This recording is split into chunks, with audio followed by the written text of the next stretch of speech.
Hi, everyone. Welcome back to the Change Your Mind podcast. I'm your host, Chris Ashley. And on our show, we explore the intersection between personal development, spirituality, and science. And I'm excited. We're going to talk all about essential oils today and blending science and spirituality, which really is my favorite thing to do. But first, a couple of quick announcements. Go check out the links in my show notes to find free workshops with me every week, to find courses, find ways to work with me, and go check out my book, Change Your Mind to Change Your Reality. It's available in ebook, paperback, audiobook. It was endorsed by 3 experts from the movie The Secret: Anita Moorjani, John Gray, who wrote Men Are From Mars, Women Are From Venus. I'd love for you to go check it out. So with me today, I have Adora Winquist. And Adora is a visionary in the field of quantum alchemy and a pioneer in the field of vibrational medicine and aromatherapeutic healing. Referred to as one of the world's leading experts in the art and science of essential oil formation and energy healing, Adora intertwines the divine knowledge and ancient wisdom of esoteric philosophy, psychospiritual dynamics, and vibrational medicine to her 20-plus years as a healer and educator. She holds numerous certifications, including the renowned Brennan School of Healing and Rutgers University. I didn't even read that until just now, and I love Barbara Brennan's book. So, Adora, welcome. Thank you so much, Chris. It's such a pleasure to be here with you today. Yeah, totally. I'm excited. I like to start by asking everyone the same question. What's your origin story? What led to your spiritual awakening? Great question. I think, like so many of us that find our path of passion and purpose in life, it comes through great transformation. And so my early childhood dynamics were heavy. And it really brought me to a place of first feeling that heaviness within my body. So, acute and chronic anxiety, depression, feelings of anger or grief that I couldn't quite manage at a young age. And so I developed bronchitis. I was sick a lot as a child. And the bronchitis is actually what first brought me to herbal medicine. When I was about 18, I was away from home for the first time. I didn't have insurance and I didn't have a lot of money, but I'd heard about herbalism. And I went out and bought a book in 5 different herbs and made my first tea and was amazed by how quickly I healed. And so that really brought me on the path of making teas and tinctures and working with herbal medicine for not just my own personal health challenges, but anyone in my circle that was not feeling quite 100% and was willing to take some of my concoctions. And of course, that brought me to essential oils. And once I found the oils, I knew I hit something really unique because it just made my heart and soul sing. And then at that time, I also started studying energy medicine. And this was back in the mid 90s. And so there weren't many modalities yet of energy healing, right? So Reiki was very common. And I was blessed to be able to study with John Harvey Gray, who since passed. But he had learned directly in the Usui method from Takata, Hiawatha Takata. And so in my first Reiki receiving and activation, when I got the attunement, I started to see colors around people. And I thought, well, this is really incredible. I want to know more about this. And then I realized how an individual's emotions, how they were feeling, made the colors change. And I thought, well, there's something here for me too. I could just feel it. So I started doing the Reiki on myself, and of course, and others too. And then I found that, well, what would happen if I started to infuse the essential oil formulas that I'm making with this healing energy of the Reiki? And it was incredible to see how malleable the essential oils were in that regard. And so that, of course, brought me deeper in my own path of healing and studying many different modalities. And then when I was 19, I started to feel quite unwell, and I had a lot of challenges around my menstrual cycle. And I was diagnosed with a stage 4 endometriosis, which meant I would have had it, since I was in my early teens.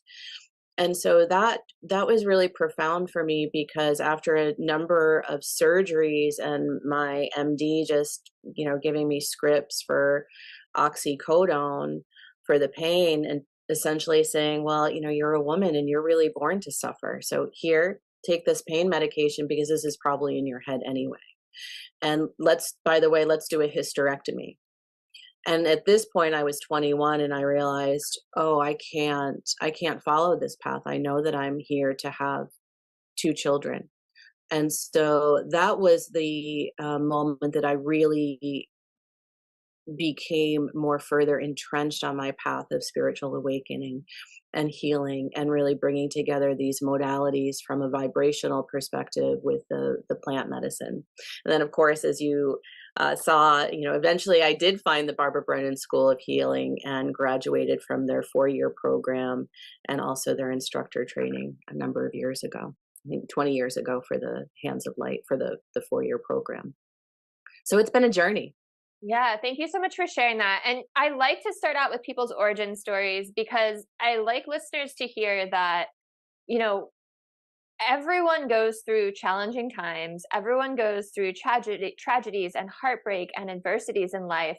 And we all have a choice, right? And the people that I end up having on my show made a choice to use their pain and their suffering as a launch pad for growth, right? They choose to see the lesson in everything, right? Because in every tragedy, every heartbreak, there exists a hidden Easter egg.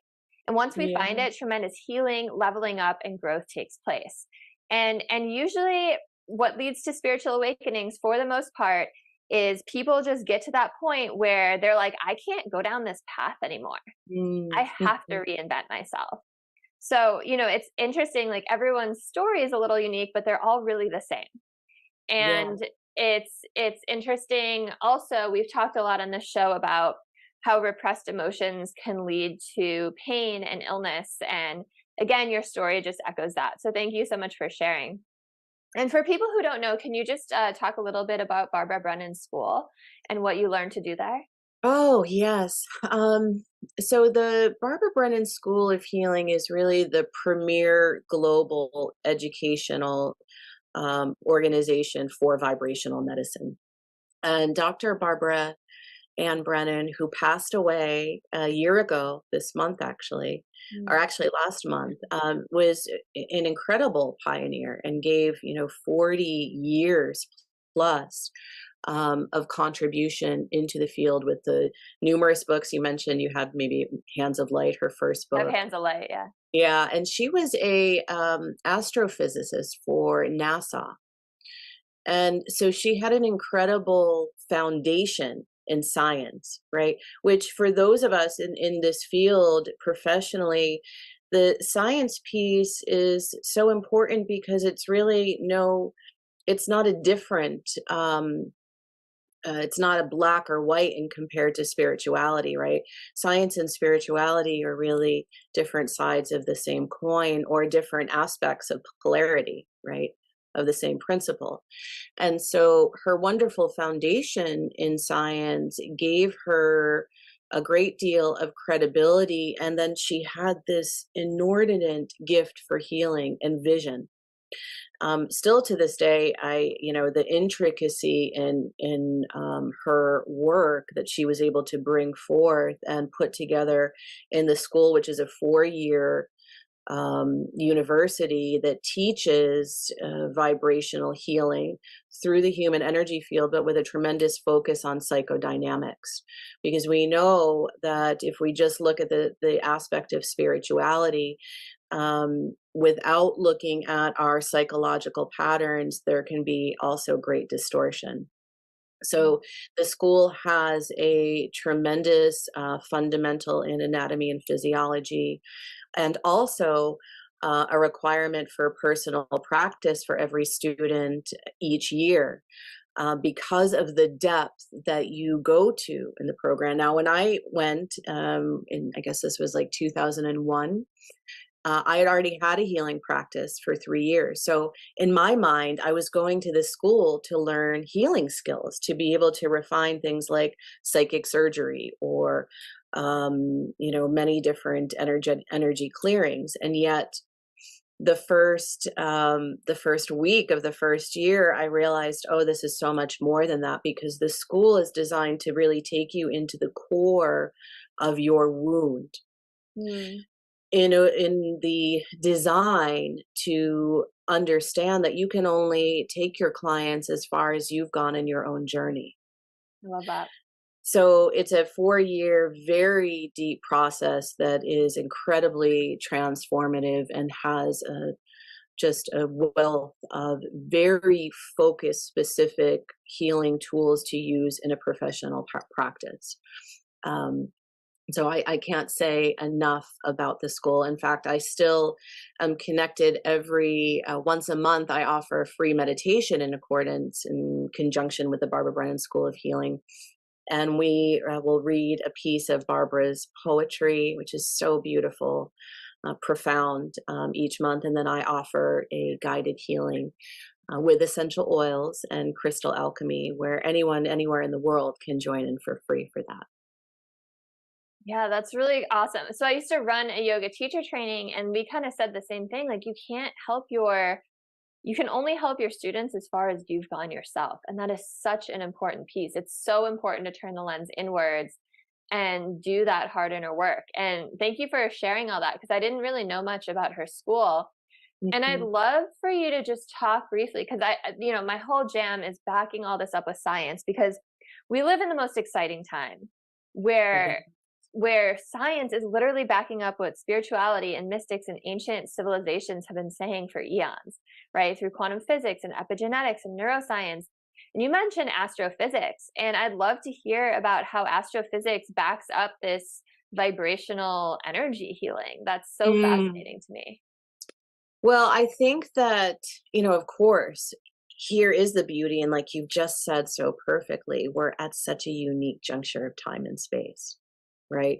Where the research and leading edge curiosity is moving this entire field of alternative medicine forward by leaps and bounds, or quantum leaps and bounds. Now, from the perspective of an astrophysicist, that was Barbara's background, right? So that's how she came to the work, from a very grounded scientific perspective. But it also brought her to a great place of curiosity in looking at the energy field, the auric field, right? Because that's the focus of the vibrational medicine that's taught through the school, and how the biofield or aura has been measured from a scientific perspective through time. And of course, when we look at everything from whether it's sound healing or looking at frequency, we know that everything is energy, right? All matter is energy at varying degrees of vibration and vibrating at different frequencies, right? And even some of the research that's coming out now with frequency and sound healing and the solfeggio frequencies, in 528 in particular, with the ability to repair human DNA. Like, there's so much research that's being done. But from the perspective of astrophysicists, from Barbara's perspective, that was her path that led in. To me, that was the doorway that led her to bring her great scientific understanding and curiosity to a field that at that time was wholly considered woo woo. Mhm. Mhm. Yeah, yeah, absolutely. I'd love to just like hear more about that and read more about that. And you mentioned sound healing, which is also so amazing. And you said the 528 hertz, which I think is the frequency of unconditional love, if I'm not mistaken, right? Is that correct? It is the one that's associated with the heart chakra. Okay. Oftentimes it's associated with positive vibrations, right? Because it has such a beautiful resonance. And early studies on it, just bringing that tie back to show that it does have an effect on healing human DNA is really profound. Another incredible study that I saw recently was on it was a TED talk actually, and a doctor that had been using 40 hertz for his patients that had Alzheimer's, Mm. depression, and Parkinson's, with some really astounding results of using protocols of only about 3 times a week, 20 minutes at a time, to listen to this frequency. So to me, it's really such an exciting time for someone like myself that has been in this field for decades and really seen the turn of, oh, this is just, woo woo, it doesn't really have credibility, to looking at all of these studies, and especially, when we start to talk about essential oils, it's truly remarkable what we are able to understand scientifically in a way that we've known, those of us that have worked with the plants for a very long time. And even if you look back to texts, medical texts from the early 1900s, they have a great emphasis on herbalism and homeopathy and using the plants in a way that, you know, um, many individuals today have said, "Oh no, it doesn't. That's not real." But if we actually look back to these texts, we can see a great deal of healing prowess from the plant kingdom, from these natural medicines. You're making me think about, so in 2010, both of my parents had cancer at the same time. And I remember doing a lot of research, and I found this documentary called Healing Cancer from the Inside Out. And what was really fascinating about it is it gave the history of the American Cancer Association, the American Medical Association. And Mhm. way back in the day, there were these plant medicines that were healing people. And and all of these other homeopathic and just natural practitioners that were really helping people and really making a difference and curing people. And as the American Cancer Association began to get uh, bigger and have more footing, all of these people and practices got kicked out of the country. Right? They had to go down to Mexico. They had to go to Canada. They had to go to other places, and now it's considered like super taboo, or just it just kind of like BS, right? Because we believe so hardly in Western medicine, which really isn't curing people, it's covering up symptoms. So it's really Yes. fascinating, and I haven't thought about that in a long time. But talk to me about the science behind essential oils, since you brought that up. Absolutely. I just want to say one thing though, because I think it's important because you brought this up. I was recently speaking for a summit on healing through cancer holistically, holistic resources. And it inspired me to write an ebook that is available on the Soul Institute website. I think it's like $3.99 for a download, but we wouldn't turn anyone away that wanted the information. And basically, I go into the 5 pillars of modern alchemy of the Soul Institute, and ways that people, like through the solfeggio frequencies, like 174 hertz for pain, using essential oils in a very accessible way, like we're going to talk about in a moment, and using some of these self love practices can really be such a profound adjunctive support healing through the journey with cancer. So just wanted to share that for Yeah, all of you. and at the end of the episode, you're gonna have a chance to share all of your links and everything too, and we'll have them in the show Great, notes. great. But I'd love to hear the science behind essential oils. Sure. So let's talk about the oils for a moment, right? Because I mean, I'm sure so many of your listeners have heard about essential oils, have heard about lavender. It's one of the most common ones. So let's take lavender, for example. So, for each essential oil, now the essential oil is the most potent form of plant medicine. It is both biochemically active and alchemically active.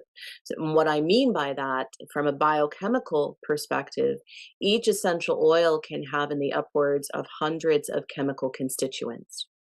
Those chemical constituents, like the two primary ones for lavender, are linalool and linalool acetate.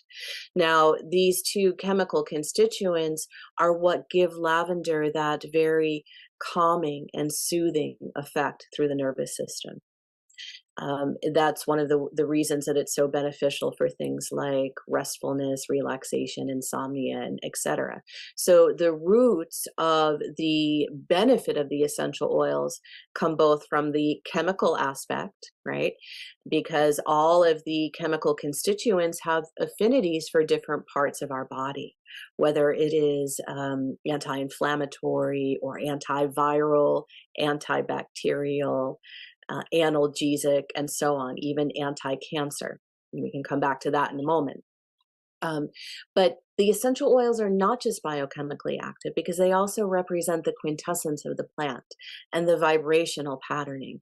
And this is what makes the essential oil such an incredibly innovative, holistic medicine for us to balance not just our body, right, aches and pains or discomfort, but our emotions, our mental states, and our spiritual connection.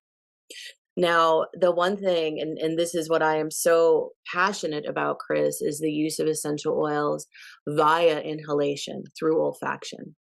And here's why. Because of the proximity of your nose to the brain, but specifically to the amygdala and the limbic system that regulates so much of our physiology, mood, memory, and emotion in particular, when you inhale an essential oil, it can have an almost immediate effect on the brain and nervous system, right? So if you think about that for a moment, in moments when you're feeling down, or overwhelmed or scattered, right? Or disconnected. When you smell the right essential oils in this regard, in the right formulation, it can shift how you feel in the moment. Now, if we take that a step further to say, if you build a healthy habit practice around using the essential oils via inhalation, then you become able to shift the trajectory of your emotional response. So that means your habitual trigger points that have a domino effect, if you will, to an emotional response. Well, this is how you can have a tool of empowerment at your fingertips to transform that. And remember that the better that we feel in each moment, well, that creates a stepping stone effect to allow for the highest expression of who we are to surface. And that means better, more clear decisions, greater harmony in our relationships, greater love in how we care for ourselves, and how we then ripple that out to the world in everything that we touch around us. Now, if that isn't enough of an incredible response or effect from the essential oils, we can also repattern at the neuro level when we're using them via inhalation and we're harnessing the power of our intention, things like affirmation, right? And specific mindfulness practices that we can really transform the outcome of past trauma from the subconscious perspective to our cellular perspective. Yeah, that's really fascinating. That last part was making me think about how they say, like, if you chew gum while you're studying for a test and then you chew that same gum while you're taking it, it helps you recall the answers. And in a way, it makes sense if you're inhaling these scents, and then when a trigger does happen, you're inhaling them again. It can like help elevate your mood and help move you past it. And it's really interesting because I was actually just going to ask you, like, how do you use them? Do you put drops on your skin? Sounds like you only use them for inhalation, which is amazing because then your oils last forever too, right? Oh, much longer. Well, a couple of ways. And one thing I want to say to that, because what you touched on is so important, that because the limbic system is lock and key in its nature, if you are to smell an essential oil via inhalation before you study or before a healing or before a meditation or a sacred intentional practice, and then you do your practice or your study, at the end of it, you smell that same oil again because you've created a new memory cell, and then you've closed it. and then add to that memory a key. The key is smelling that same oil again, right? To unlock that intention, that information, that intelligence, that vibration, that frequency. Yeah, and that's interesting. I've heard similar things with like little movements you can do. For example, like anytime you're feeling really joyful, like really joyful and you want to lock that moment, you could do a little thing. Like maybe you just like scratch the inside of your palm with your finger or something. And then you do it every time you start to feel that way. And then eventually you'll be able to just turn it on yourself. And it's a practice I've tried doing myself and it actually works. So I can imagine like olfactory is so strong, right? It's So scents that strong. connect us back to memories, Yeah. right? Yeah. So I can imagine how that would even amplify it even more. So It's so true. do you think that people should buy these pre-mixed formulations, or are you more of an advocate of going for just like straight oils on their own? Well, I think it depends on the individual. Okay. There are individuals that love to make their own medicine, to Hmm. get the raw materials. Now, of course, this is where purity is paramount because this is an unregulated field and there is tremendous adulteration. Hmm. So you need to know your source for sure. For those people that like to make their own medicine, that's beautiful. Many people like to have a pret-a-porter aromatherapy, right? Already ready to go, diluted for them to use, because although inhalation, yes, you can inhale it from the bottle. An advocate for putting one drop on the palm of your hand. Okay. And the reason why, in particular, the left palm, which is your receptive side, but the palms of your hands, like the soles of your feet, are these incredible vortices, right? Like a chakra, a Hmm. smaller one. And if you've ever tried, this is a great party game to peel a small clove of garlic and to rub it on the sole of your foot. And about a minute later, you taste it on your breath. Why? Because it's entered your bloodstream. Right. So the essential oils, when we use them this way, we're able to put it here to receive the biochemical and the alchemical aspects. And then it makes it so easy to inhale here. And all you need is one drop. Very cool. Yeah. I know, and essential oils really work for different things. Like I used to have chronic headaches and I tried everything. I was going to acupuncture every week. I was going to chiropractor every week. I was getting a Goscu. I was doing all these things, taking Advil. Mm, And now all I do, I started to realize it was like very tied to emotion.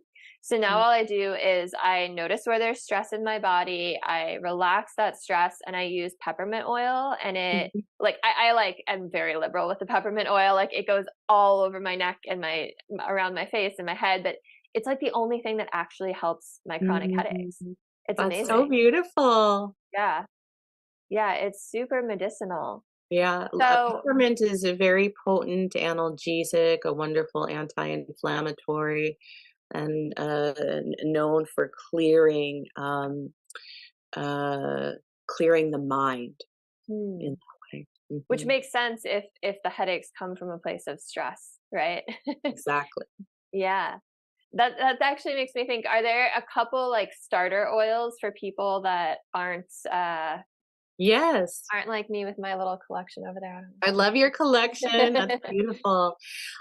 Yes, I would say we want to have one that's represented for relaxation. Lavender, of course, is a great one. It's also an excellent one to have in your kitchen for burns. Mm, Because it helps with skin cell regeneration, also as an anti-inflammatory if you burn yourself. So cuts and wounds, it's mm. very handy and accessible. And I also like to recommend a citrus. Lemon is one of my favorites. It is so incredibly versatile. They did a study in Japan and many years ago where they piped lemon essential oil through the ventilation system of an office building and found that the staff there had a higher rate of productivity and less of a rate of errors through that process. So again, just really bringing in that kind of scientific aspect. But It you wakes know, you up, right? The citrus, it makes you more yes, alert. it's so uplifting. So Yeah. if you have a tendency to feel down, feel sluggish, right? Lemon is an excellent oil for upliftment. So we'd have one citrus, one flower, and then something from the woods. The woods are wonderful because they help to provide strength and structure, right? Which is so important for all of us from an emotional perspective, but also mentally. Um, Cedarwood is a wonderful aromatic. Sandalwood is very expensive these days and not as easy to come by, but the new Caledonium sandalwood is wonderful and a little bit more accessible. You can't really get Indian sandalwood anymore because it's on the black market and not available. But if you like sandalwood, rosewood is also another beautiful one.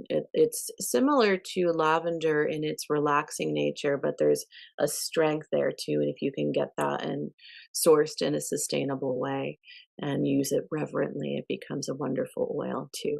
So what's a situation where someone might want to use one of the woodsy ones? So for the wood, is if maybe you don't feel like you're supported.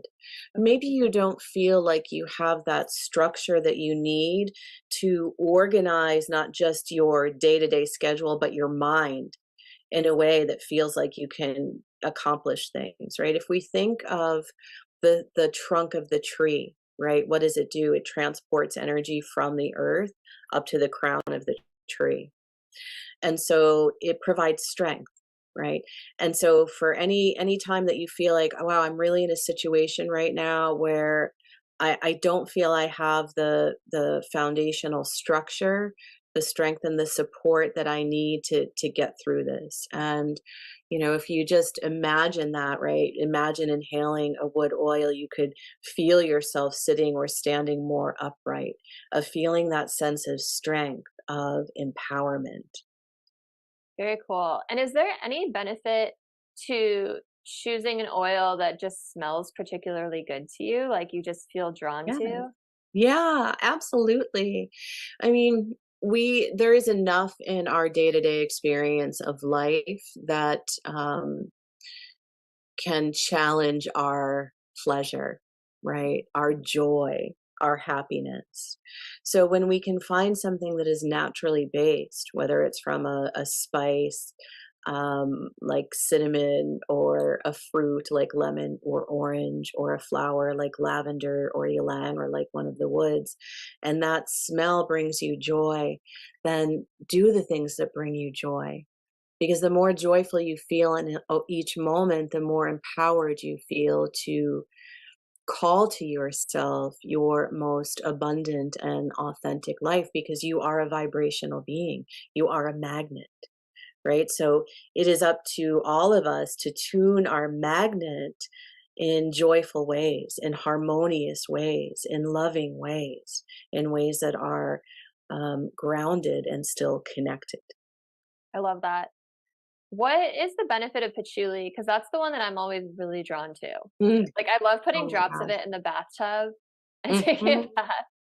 It is such an incredible oil. I tell you, just super quick. I fell in love with patchouli in a whole new way when I went to India about 20 some years ago on an aromatherapy trip. And we went to all the farms where That's cool. the plants were grown. And we went to one where there was patchouli. So, of course, I hadn't seen it before. I picked it and started to rub the leaves together, because the leaf is where the oil comes from, right?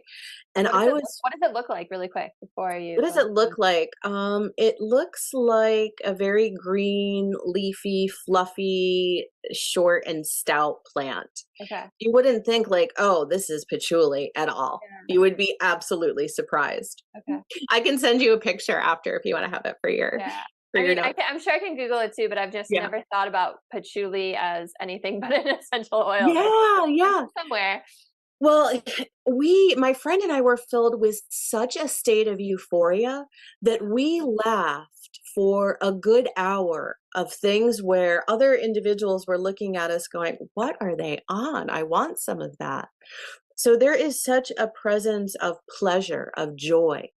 Patchouli is wonderful for the skin, for aging skin. It is a cell regenerator, so it's wonderfully topically for insect bites. snake bites, insect repellent. If you make your own, patchouli is excellent for that.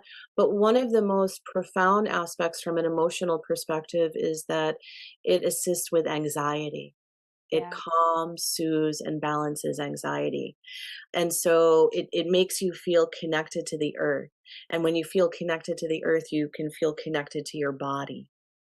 That totally makes sense because, like I was saying, I love putting drops in the bathtub, and being in the water in and of itself is just so healing to me. It's just like it feels like it cleanses my aura. I don't know. I don't know if that's true or Yes. not. That's the Yeah, feeling I get, and it makes sense absolutely. that like patchouli added to that.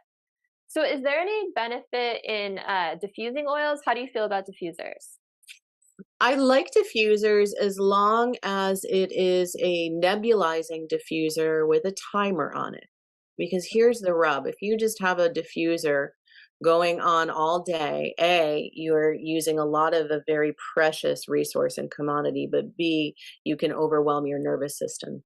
Okay. You don't need to have it on that long. So you can have it on for 20 minutes and then have it turn off for 15. That And with makes a Go ahead. sorry, I was I gonna would say just that makes sense because like when my husband and I run them, like sometimes we'll get headaches. It's like too much. It's too like, much. oh my God, can we just Yes. open all the windows right now and turn this off? Right, right. Yeah. Because remember, and with the nebulizing diffuser, you're getting the micro droplets of the essential oil, which is key, because that is where we have the benefits of as an antidepressant, reducing anxiety, inflammation, antiviral, antibacterial, antimicrobial, and Mhm. so many other biochemical benefits in that way, in addition to them smelling good. Okay, that's really good to know.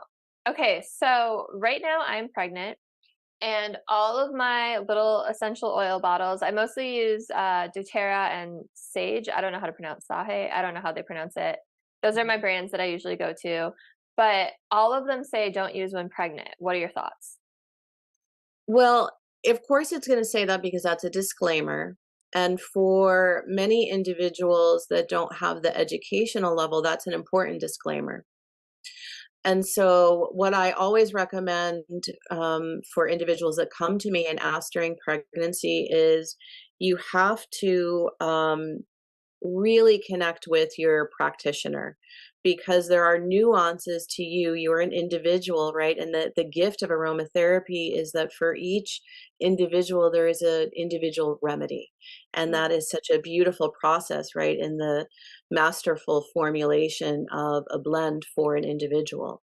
Because there are nuances to your body, your process, whether many different variables. And so so with that context is key, right? With that caveat, context is key.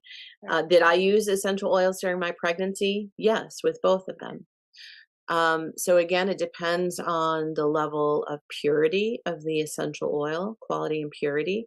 It depends on the context of the individual. It depends on the delivery method. And there are some, oils like sage, a Spanish sage, Salvia officinalis, that you certainly wouldn't use um, under any circumstances in pregnancy. So it really is individual specific, and my advice is to consult your healthcare practitioner. So, how do you figure out an individual's remedy when you work with them? Well, this is one of my favorite things to do. Um, So I usually, whether that client is coming to me for energy medicine and essential oils, or just essential oils, we sit down either in person or on Zoom, and we go through an intake process and really look at a lot of different markers holistically from a physiological perspective, of course, medications, health history, to emotional patterning, and to intention. What is your sacred intention? And for me, in my process, of course, I've been formulating now for almost 30 years. for individuals, but also for commercial, right? For many of the formulas I've created through past businesses and current have sold hundreds of thousands of bottles around the world of these blends. So it's really a process of sitting in sacred space before I blend for someone or for to create an actual product for either my brand or someone else's brand.